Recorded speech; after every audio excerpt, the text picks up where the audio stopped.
और बलिया में बीते 4 दिनों से सर्द हवाओं और लगातार गिरते तापमान ने कड़ाके की ठंड बढ़ा दी। घने कोहरे और ठंड की दोहरी मार से आम जनजीवन पूरी तरह प्रभावित हो गया। सुबह से लेकर देर रात तक कोहरा छाए रहने के कारण सड़कों पर दृश्यता बेहद कम हो गई, जिससे यातायात व्यवस्था भी प्रभावित हो रही है और वाहनों की रफ्तार धीमी पड़ रही है।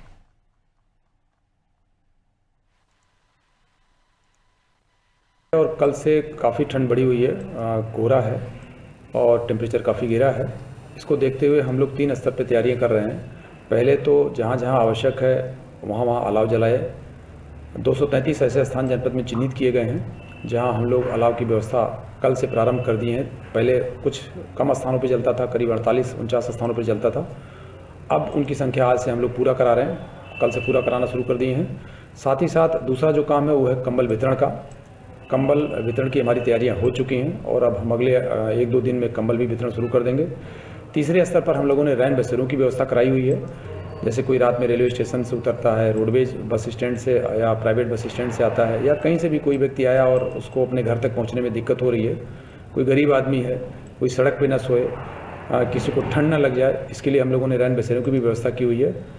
जिस तरह से शासन के द्वारा या मौसम विभाग के द्वारा जिस तरह से अलर्ट किया गया है बलिया को, कि बलिया रेड अलर्ट में भी है, जिस तरह से कड़ाके की ठंड पड़ रही है, क्या प्रशासन के द्वारा व्यवस्था की जा रही है?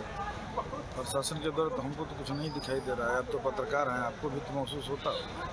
हमको तो नहीं कहीं दिखाई दे रहा। हम तो अपना व्यवस्था करके लकड़ी लाए हैं, इसलिए कि हम खुद मोटरसाइकिल से आ रहे थे तो हमारा हाथ और कान जो है सुन्न हो गया, तो हम अपना व्यवस्था करके अलाव जना है। लेकिन जिलाधिकारी तो कह रहे हैं कि जनपद में अलाव की व्यवस्था की गई है, रैन बसेरों की व्यवस्था, लेकिन अभी तो उनके मुख्य कैंपस वो कहाँ किए हैं ये तो मैं नहीं जानता हूँ, लेकिन उनके खुद ही कैंपस में अलाव की व्यवस्था नहीं है, तो दूसरे जगह की बात मैं क्या बताऊँ। नहीं, लेकिन ठंड को देखते हुए मुख्यमंत्री ने जिस तरह से निर्देश जारी किया है, और अभी आप बता रहे हैं कि यहाँ पे कोई व्यवस्था नहीं है, कलेक्ट्रेट परिसर में व्यवस्था नहीं है। कलेक्ट्रेट कैंपस में खड़े हुए हैं, आप खुद कलेक्ट्रेट कैंपस में खड़े हुए हैं, जो ऑलरेडी आपके सामने बैठे हुए हैं, तो अभी तक तो हमको कहीं अलाव नहीं दिखाई दिया। हम अपना व्यवस्था करके यहाँ अलाव जला रहे हैं।